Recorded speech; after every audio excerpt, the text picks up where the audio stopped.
Score legal, एक ही transaction code है जो तुमको याद रखना है, राइट? या मैं एक्सपोर्ट में गया, ठीक है, and then okay not here, मैं यहाँ पे कस्टम्स मैनेजमेंट में एक्सपोर्ट में गया, and then I am clicking on display custom declaration, I am clicking here. यहाँ पे आप डाल सकते हो अपना billing document number, like if you have your ECC invoice number, ठीक है, you will get the relevant custom declaration against this one. तो मैं यहाँ पे जस्ट एग्जीक्यूट करता हूँ, आई विल गेट मेनी, देखो बहुत सारा customs document, custom declaration document आ गया, राइट? यहाँ पे you can see lot of custom declaration document.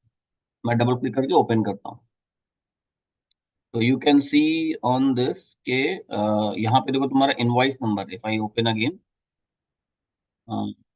Yes, this is the invoice number, ये तुम्हारा ईसीसी का इनवॉइस नंबर है, and this is your custom document number, ठीक है? अब if I open any one of it, तो that means I, अच्छा, ये डेटा फिल नहीं हुआ इसमें, let me do one thing,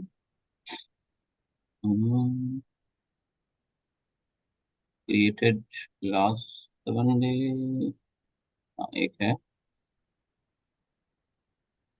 हाँ, this is one custom document, right? अब देखो कस्टम्स डिक्लेरेशन डॉक्यूमेंट क्या होता है, हम लोगों ने क्या पढ़ा था कि भाई आप एसओ बनाते हो तो कस्टम्स डॉक्यूमेंट बनता है, डिलीवरी बनाते हो तो कस्टम्स डॉक्यूमेंट बनता है, लेकिन जब आप इनवॉइस बनाते हो, दैट मीन्स प्रोफार्मा इनवॉइस बनाते हो, तो कस्टम्स डिक्लेरेशन डॉक्यूमेंट बनता है।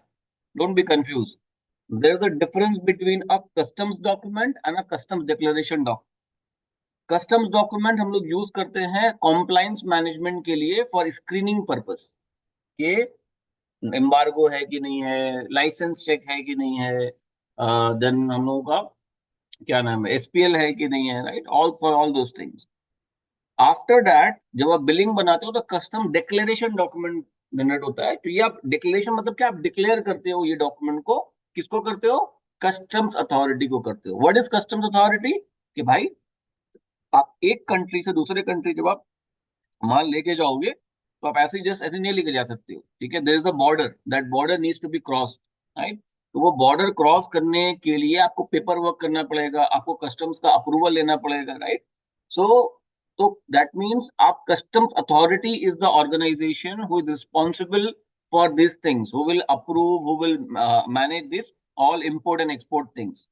तो आपको कुछ भी बॉर्डर क्रॉस करवाना है, आपको अपने लोकल कस्टम्स को डिक्लेयर करना पड़ेगा, ठीक है? लोकल कस्टम्स मतलब आप अगर इंडिया से करो तो इंडिया का जो भी लोकल कस्टम्स होगा, आप आसपास में आप वहां पे उसको डिक्लेयर करोगे।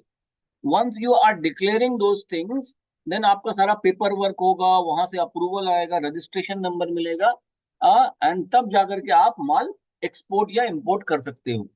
That is the process, simple है, बहुत कुछ कॉम्प्लेक्स है नहीं इसमें, राइट? सो नाउ आप जब प्रोफार्मा इनवॉइस क्रिएट करते हो, system is creating the customs declaration document basically, and ये डिक्लेरेशन डॉक्यूमेंट में आपको बहुत सारा चीज फिलअप करना पड़ेगा बेसिकली। अल्टीमेटली मैनुअली फिलअप नहीं करना पड़ता है, system is design in a way कि सब कुछ ऑटोमेटिकली आ जाता है, right? And then once you are done, this document this this document will be sent to the customs authority automatically. कैसे जाएगा? सी, कम्युनिकेशन टैब है यहाँ पे, I am going on this communication tab. inside the communication tab we have a output M9040 output, ठीक है? So there are different type of output types are there here,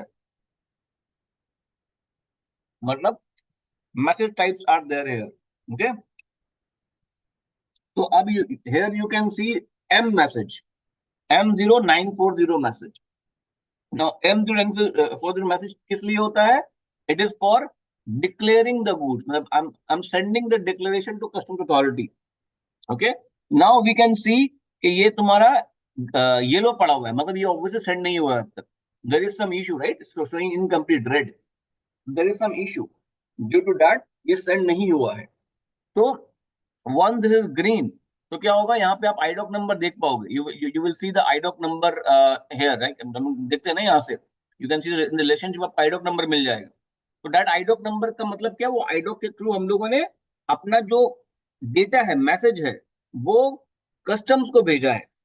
अब customs का क्या काम होगा? कस्टम्स उसको रिव्यू करेगा with in 10 minutes 15 minutes, वो लोग उसको रिव्यू कर लेगा और with in 15 minute they will responses, वो लोग हम लोगों को एक इनबाउंड रिस्पॉन्स भेजेगा, right? And that response message will be coming automatically here. यहाँ पे एक और लाइन आ जाएगा विद द रिस्पॉन्स मैसेज। वो उसका मैसेज टाइप क्या होगा, वो that message type will start from I, समझना, that message type will start from I. तो आई जीरो कुछ भी एक उसका इसका कोड होगा, राइट?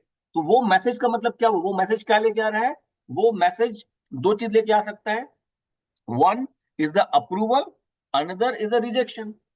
तो अगर अप्रूवल का वो लेके आता है, if the message that I message that we are going to receive, if that is an approval message, then it will come with a registration number. ठीक है, एक रजिस्ट्रेशन नंबर के साथ आएगा जो कि हम लोगों को दिखेगा, रजिस्ट्रेशन नंबर हम लोगों को दिखेगा basically once we receive it. एक रजिस्ट्रेशन का ऑप्शन आ जाएगा and you will see the registration number there, अगर वो अप्रूवल होगा। अगर रिजेक्शन होगा तो चलो वो तो फिर रिजेक्ट हो गया अल्टीमेटली, ठीक है।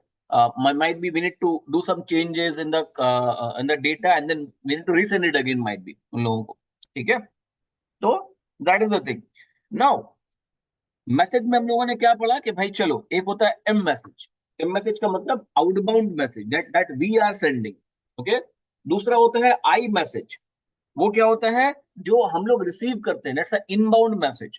तीसरा होता है, याद रखना, पी मैसेज, ओके। तीसरा होता है P message.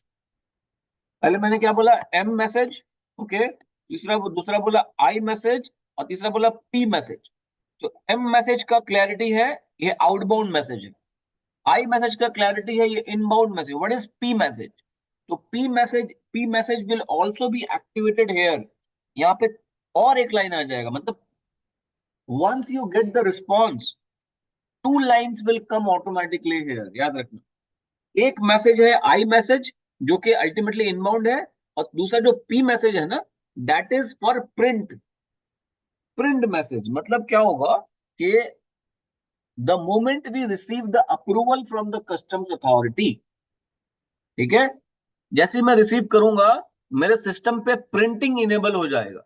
That means there will be some paper document that I need to print, some shipping letter होता है kind of thing, so that needs to be printed. Country, हर country का अपना अपना हो सकता है, तो डिपेंडिंग अपॉन द कंट्री, उस कंट्री में क्या प्रिंटिंग का रिक्वायरमेंट है पेपर का, that will be enable automatically here. ठीक है, आप वहां से प्रिंट कर सकते हो, ऑटोमेटिकली प्रिंट हो जाएगा। बट ये कब होगा? when it will happen when you will be getting the I message, right? तो इनिशियली आपको यहाँ पे M मैसेज दिख रहा है, once you get the response, three message will be visible here, one M, दूसरा I, तीसरा P message, okay? Now so this is the thing about the message, right? So now अब देखो ये जो message है, will it be same for all the countries? So answer is no, answer is no। देखो मैं India के बारे में भी बात कर रहा हूँ, ओके। तो इंडिया का जो कस्टम्स, चलो फर्स्ट ऑफ ऑल इंडिया का जो कस्टम्स है हम लोगों का, वो लोग ईडीआई इलेक्ट्रॉनिक भी एक्सेप्ट नहीं करता है, ठीक है। तो let's talk about US might be. तो यूएस में हमारा एक्सेप्ट करता है।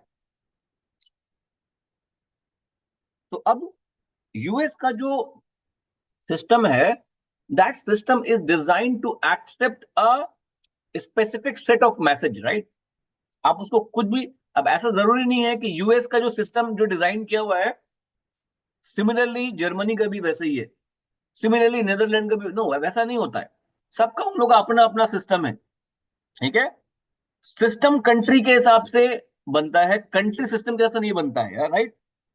कंट्री ने एक चीज डेवलप किया, अब उस कंट्री के हिसाब से सॉफ्टवेयर को डिजाइन करना पड़ता है, ना कि सॉफ्टवेयर के हिसाब से कंट्री को डिजाइन करना पड़ता है, राइट? तो इसका मतलब क्या हुआ, मेरा software is design according to the country. मतलब ये जो मैसेज है, यूएस का जो मैसेज है वो ये वाला है, लेकिन अगर if we work in the Germany, तो जर्मनी में एम मैसेज होगा, लेकिन the code will be different. It will be M message only, send करने के लिए एम मैसेज ही होगा, लेकिन the message type will be different. I होगा लेकिन आई का कोड अलग होगा, पी मैसेज होगा लेकिन पी का कोड अलग होगा, because every country is designed to receive a separate message, separate data, right? So that is why whatever message that we are seeing, it will be different for different country, but the structure like M, I, P, these things will be same. So that is about the message now. We understood. Okay. अच्छा, तो ये हम लोगों का high level understanding था. Now अभी मैं अगर इसके बारे में बात करूं, if we talk about the import process, तो इंपोर्ट में भी सेम ही होगा. There is no difference, right? Import में ऐसा कोई डिफरेंस तो नहीं होगा. आप परचेज ऑर्डर बनाओगे, कस्टम्स डॉक्यूमेंट बनेगा. आप इनबाउंड डिलीवरी बनाओगे. अब क्या होता है ना कि हमारा इसमें क्या नाम है, इन द इंपोर्ट प्रोसेस हमारा वेरिएशन है थोड़ा. क्या वेरिएशन है? द वेरिएशन इज कि हम कस्टम्स डिक्लेरेशन डॉक्यूमेंट कब बनाएंगे, कस्टम्स इंपोर्ट डिक्लेरेशन डॉक्यूमेंट कब बनाएंगे. एक्सपोर्ट में कोई कंफ्यूजन नहीं होता है. एक्सपोर्ट में क्या होता है, एक्सपोर्ट में आप बिलिंग से ही बनाओगे. Always you will do it from billing. अब चाहे वो प्रोफार्मा इनवॉइस हो, चाहे वो नॉर्मल बिलिंग डॉक्यूमेंट. तो timing is clear. Timing is clear कि आप before dispatching the goods you have to declare. आपका जो गुड्स से डिस्पैच करने से पहले आपको डिक्लेयर कर देना पड़ेगा. This is clear. लेकिन इंपोर्ट में क्या होता है कि मैंने यहां से माल भेजा, अब think from the customer perspective, right? वो अब ये माल जाने में 1 मंथ लगेगा. ये माल जाने में 1 मंथ लगेगा. तो सामने वाला क्या इसको माल को रिसीव करने के बाद डिक्लेयर करेगा, या फिर after receiving it, after after getting the PO, मतलब वो कर लेगा. मतलब after creating the PO only he will declare it, right? जैसे कि मैं अपना बात कर रहा हूं, तो मैं परचेज ऑर्डर रेज किया, राइट? मैं परचेज ऑर्डर रेज किया, अब मैं किसी को दिया, अब वो सप्लाई कर दिया वहां से. अब सप्लाई किया है तो आने में 1 मंथ लगेगा मुझे. तो क्या मैं तो मैं तो जब तक मैं मेरा माल आया नहीं है, मैं तो जीआर नहीं करूंगा, राइट? मैं इनबाउंड डिलीवरी नहीं करूंगा जब तक मेरा माल नहीं आया है. Then will I declare the goods? मैं क्या गुड्स को डिक्लेयर कर दूंगा, या तो फिर माल पहुंचने के बाद जब आ गया मेरे कस्टम्स में माल, मेरे लोकल कस्टम्स में माल आ गया, तब मैं डिक्लेयर करूंगा? तो दैट इज द वेरिएशन. तो नॉर्मली क्या होता